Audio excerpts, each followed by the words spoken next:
Assalamualaikum warahmatullahi wabarakatuh, sahabat AI Channel dan Partai Masyumi TV yang berada di seluruh Indonesia dari Sabang sampai Merauke. Kita ketemu lagi, kali ini bincang yang cukup menarik. Kita membahas topik kali ini tentang utang.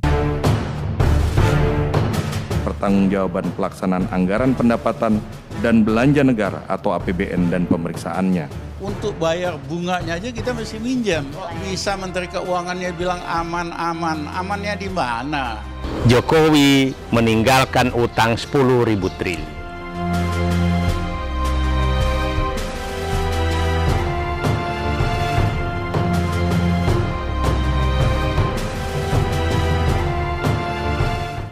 Bahaya utang ini cukup sudah sampai ke lampu merah. Bahkan Badan Pemeriksa Keuangan sudah memberikan warning yang kedua kali kepada pemerintah. Ini kita akan membincangkan, akan membicarakan kepada tokoh kita, Prof. Antoni Budiawan. Kita akan bincangkan, kita akan kupas tuntas tentunya dengan Prof. Antoni Budiawan. Kan kalau pemerintah Orde Baru kan dia tidak mau menyatakan defisit, tapi apa istilahnya defisit berjalan ya, utang seperti itu. Nah, sekarang ini kan kalau kita lihat bahwa hutang kita juga sudah sangat mengkhawatirkan kan seperti itu. Nah, karena hutang saya tidak tahu nih Prof angka-angkanya, apakah karena hutang kita kekhawatiran dari negara, baik negara donor dan maupun dari negara bilateral kita yang sudah tidak lagi memberikan kesempatan kita untuk meminjam lagi, maka kan satu-satunya utang itu kan ke dalam negeri. Dengan bagaimana adalah pemerintah melalui instrumen, melalui BI, ya kan BI ini kan sebenarnya lembaga negara yang independen, itu mengeluarkan ya surat utang dan sebagainya seperti itu. Surat utang dikeluarkan pemerintah, BI yang beli itu. Bagaimana itu? Karena ini hutang kita ini cukup tinggi juga. Kalau menurut IMF kan sudah di atas ini, udah di atas hasil rekomendasi yang direkomendasikan IMF seperti itu. Dan termasuk apa yang dikemukakan ini juga kan standar of Supreme Audit Institution itu, isinya itu. Iya, standar Supreme Audit itu kan mengenai kesinambungan fiskal yang tadi awal-awal kita bicara. Kalau mengenai IMF, mereka mengatakan bahwa beban bunga utang itu sebaiknya tidak lebih besar dari 10% dari penerimaan. Sekarang kita sudah hampir sudah sekitar 20%. Sempat kita beberapa bulan yang lalu bahkan sampai 23%. Kita angkanya berapa sekarang, Prof? Yang bayar utang pokok dan cicilan untuk masuk ke ininya, angkanya? Dia punya beban bunga. Bunganya kan 400 triliun lebih. 400 triliun. Kita anggap saja 400 triliun. Itu kewajiban yang harus kita bayar kan? Itu bunganya saja. Ya. Makanya bunga dengan cicilan pokoknya ada lebih kurang kan sekitar berapa? 800 ya, Prof? Harus. Nah, ya, cicilan pokok itu kan tergantung jatuh tempo. Tetapi poinnya adalah cicilan pokok itu nggak pernah dianggarkan dari APBN. Cicilan pokok itu tetap diambil lagi dari utang, ya. Tetapi tetap saja mempunyai risiko. Kalau utangnya tidak ada, maka tidak bisa dapetin lagi, maka yang itu terjadi gagal bayar kan yang sudah jatuh tempo gitu. Nah, meskipun tidak dijadwalkan di dalam APBN, tetapi ada risiko gagal bayar kalau kita tidak bisa menarik utang. Kalau utang itu adalah di dalam negeri, itu selalu bisa ditalangin oleh Bank Indonesia. Makanya Bank Indonesia sekarang diberdayakan untuk membeli surat utang negara, tapi pertanyaannya apakah 2023 masih bisa atau tidak? Tahun depan masih bisa, 2022. Tapi 2023 seharusnya sudah tidak bisa lagi. Betul. Ya, tapi sebetulnya dengan adanya gugatan kepada Mahkamah Konstitusi yang sebagian dikabulkan mengenai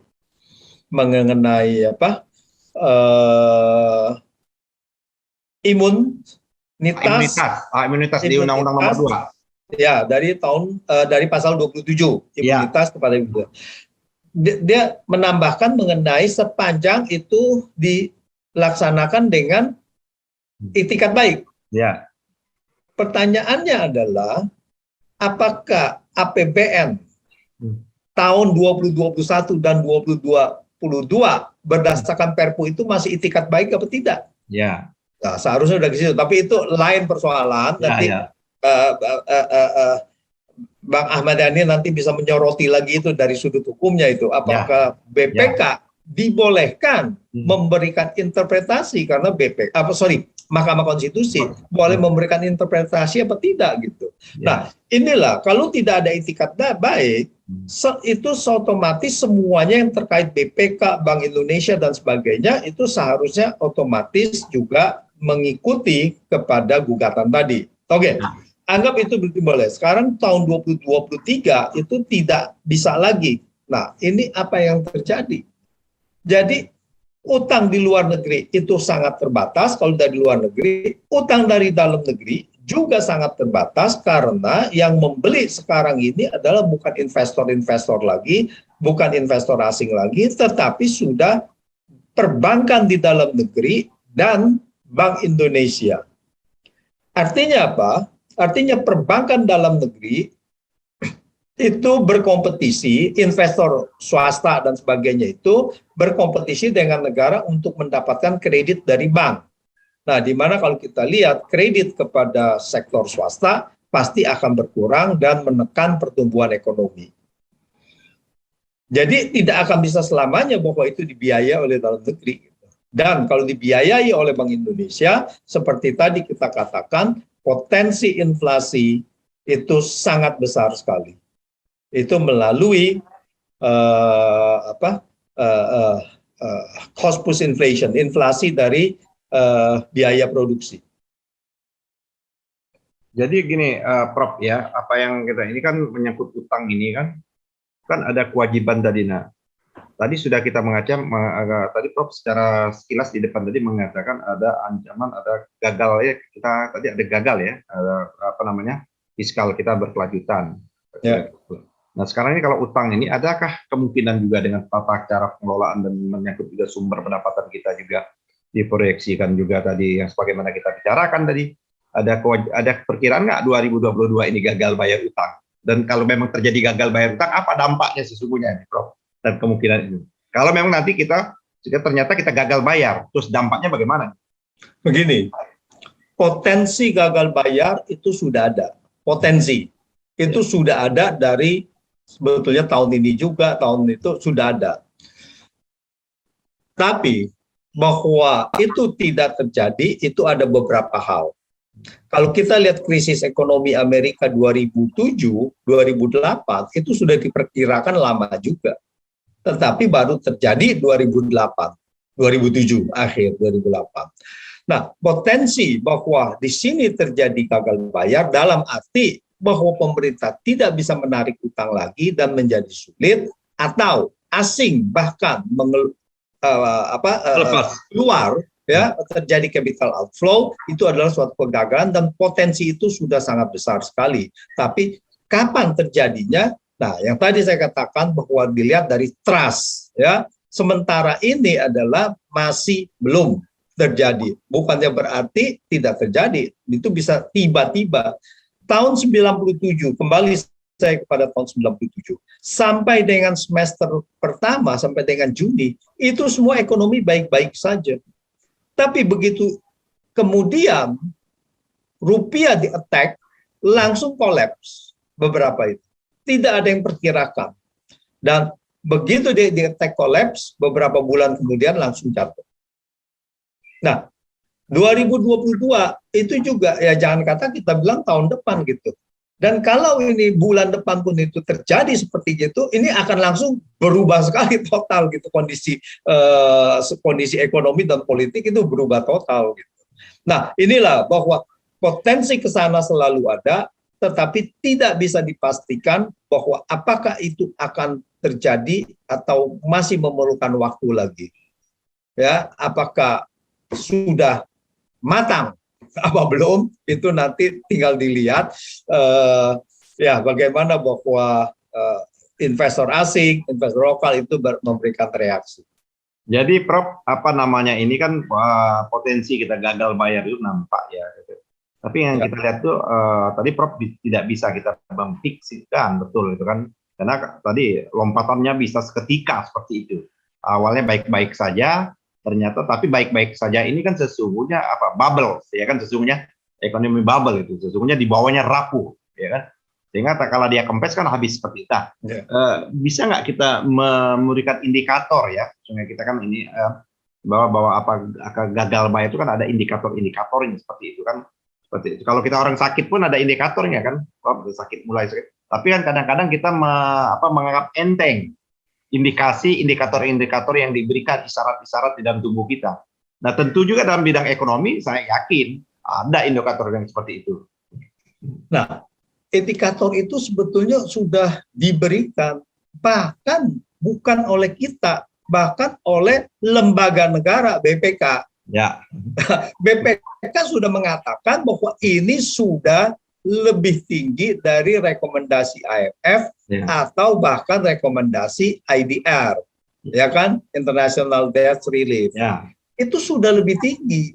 Indikatornya apa? Indikatornya adalah penerimaan kita dari ekspor untuk membiayai total utang itu sudah terlalu tinggi, sudah 300% lebih. Ya, menurut IMF itu hanya maksimum 150%. Untuk IDR, International Debt Relief, itu bahkan maksimum 167%. Kalau nggak salah angkanya kurang salah begitu gitu. Itu suatu udah indikator. Terus kedua adalah tidak bisa bayar bunga. Nah, jadi IMF mengatakan bunganya itu harus di bawah 10% dari pendapatan pajak. Nah, sekarang kita sudah 20% gitu. Nah, ini semua indikator semua dan sangat jelas sekali bahwa BPK, bukan kita, malah BPK yang menyuarakan. Bahkan sudah 2 kali, Prof. Antoni. Ya.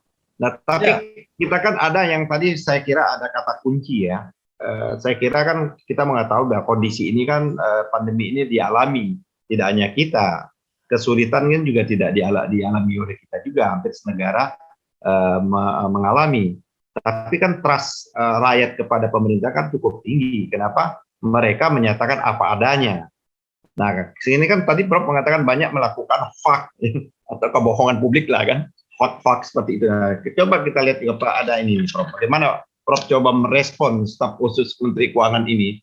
Dia kayaknya mengkambing hitamkan, ya kan, tingginya, ya kan, ini sebelum mengatakan tingginya utang pemerintah pada era Joko Widodo ini sesungguhnya dampak dari COVID seperti itu. Jadi COVID menjadi itu yang kita bilang COVID ini menjadi korban, jadi kan jadikan alibi seperti itu. Bukan adalah mismanagement atau salah kelola atau sesungguhnya ekonomi kita sebelum pandemi juga sudah berdarah-darah ya seperti itu. Karena tidak tepat fokus dan salah sasaran yang seharusnya ekonomi yang melakukan pembangunan infrastruktur contohnya Prof ya.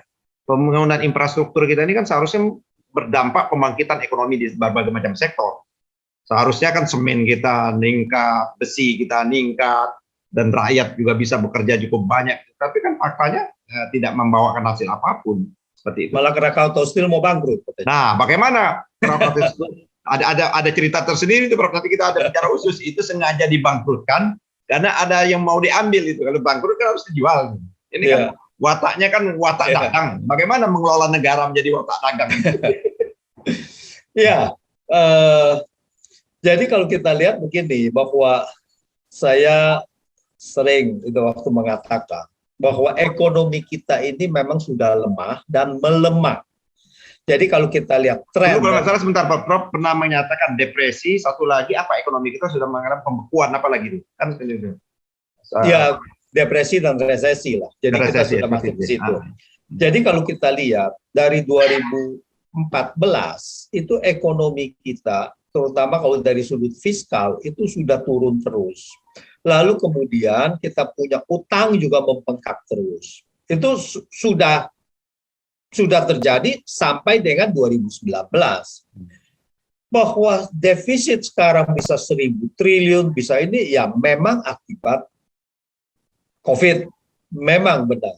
Tapi yang benar adalah COVID mempercepat kebangkrutan negara. Itu. Jadi memang sudah potensi ke situ dan ini mempercepat gitu. Jadi sudah kelihatan bahwa negara ini sekarang ini memang secara teknis sudah bangkrut. Makanya dikenakan pajak tambahan. Kalau dia tidak bangkrut, ngapain dikenakan pajak tambahan? Gitu. Bahkan sebetulnya harus diberikan subsidi gitu kan? Iya betul. Harus diberikan bahkan masuk rumah sakit inap sekarang, Prof, BPJS sudah tidak boleh lagi sekarang kan? Itulah. Jadi itu Ya. menunjukkan bahwa keuangan negara ini benar-benar sudah tertekan. Ya. Secara teknis sudah bangkrut, makanya dia tidak bisa membiayai yang seharusnya menjadi biayanya. Ini yang dibilang bahwa kesinambungan fiskal itu kita itu adalah terpuruk. Itu. Jadi bahwa, dan kedua adalah pandemi COVID ini cuman, saya tidak tahu negara lain, tapi menurut saya negara lain tidak ada mengeluarkan Perpu, yaitu undang-undang, artinya mereka melabrak dengan undang-undang.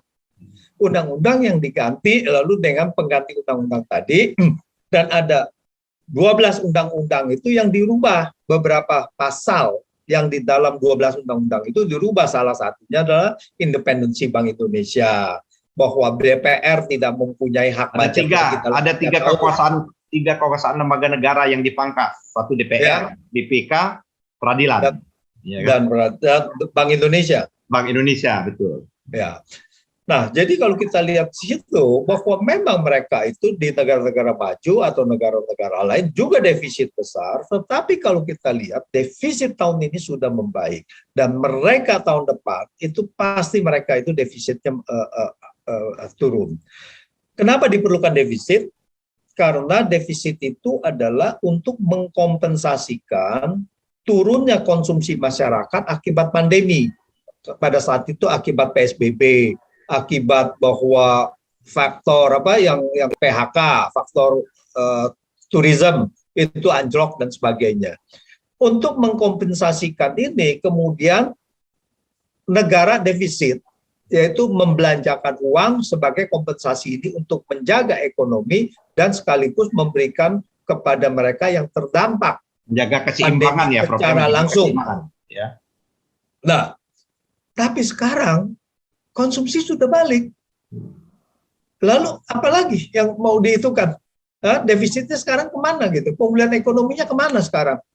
Coba kita lihat, karena tidak ada perincian itu, yang DPR juga tidak katanya terlibat, tetapi sebetulnya hanya ketok palu karena sebetulnya hak budget sudah tidak ada. Gitu. Ya. Jadi kalau kita lihat adalah bahwa pandemi ini memang itu, tetapi tidak ada negara yang melakukan extraordinary seperti Indonesia. Dan yang kedua adalah bahwa suku bunga di negara-negara yang terkena pandemi itu adalah sampai 0%.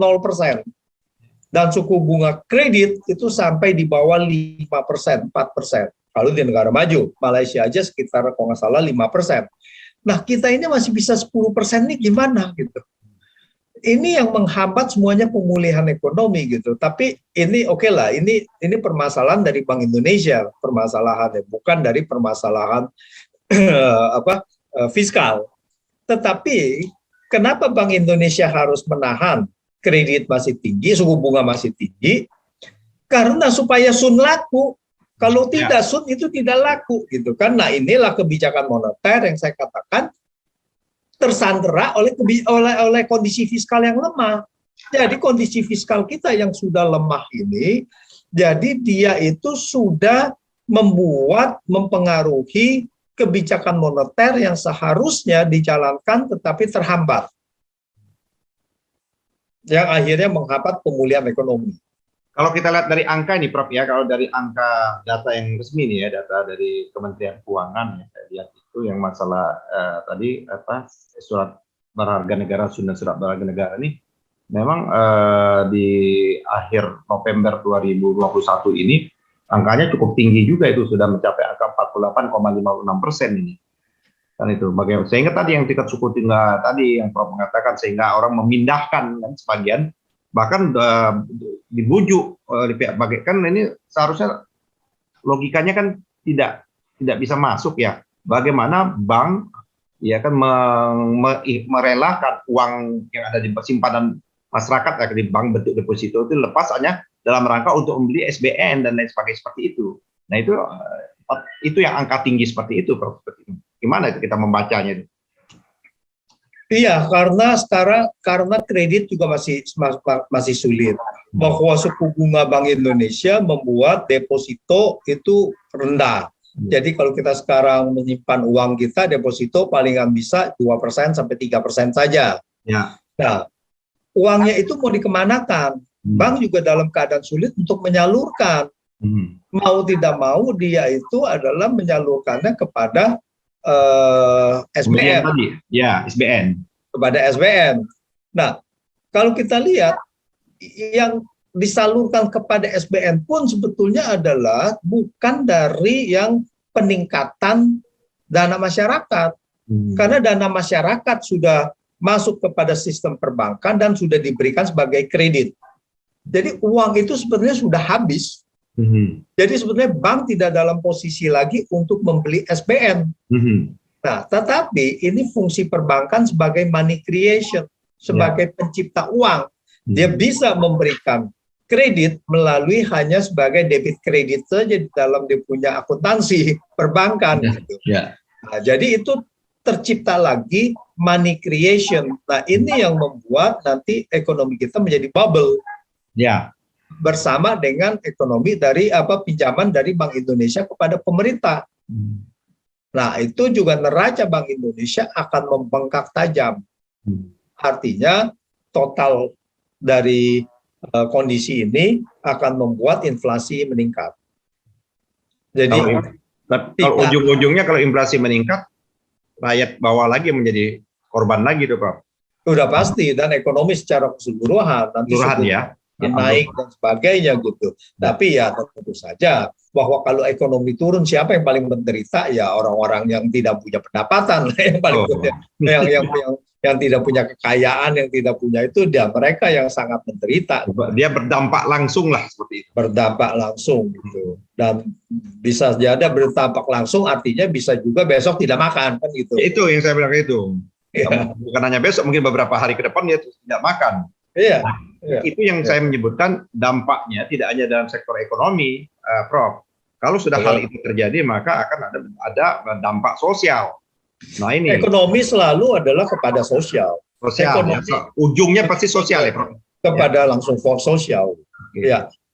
Itu tidak bisa terlepas itu. Oke, Prof, kita sudah cukup bincang-bincang ini. Kita tentu saya ingin kata penutup lah, Prof, dalam dua bidang kita. Yang kita pertama adalah menyangkut masalah tadi adalah APBN kita yang agak mau sudah lampu merah ya tadi Prof mengemukakan ya kan. Terus yang kedua adalah menyangkut masalah posisi kita di dalam masalah hutang ini. Dua hal itu saya minta kata penutup dari Prof. Ya, pertama bahwa pemerintah harus benar-benar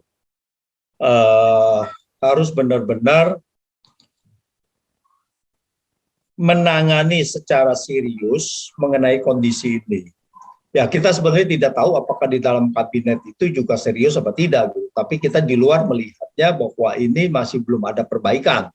Jadi perlu diperbaiki dengan suatu kondisi-kondisi yang bisa dilihat oleh masyarakat nyata. Maksud Prof itu kalau serius itu memang fokus pikirannya adalah mengatasi krisis ini dan bagaimana menyelamatkan rakyat, bukan dalam rangka untuk menyelamatkan kepentingan masing-masing kan, atau mencari keuntungan dalam kondisi sekarang ini. Menyelamatkan ekonomi secara keseluruhan dan khususnya kepada rakyat yang selalu kalau kita bicara rakyat adalah rakyat yang berpendapatan menengah bawah yang terdampak langsung oleh ekonomi ini. Nah, ini harus benar-benar diperhatikan karena kegagalan ini akan membuat ekonomi dan sosial akan tidak stabil.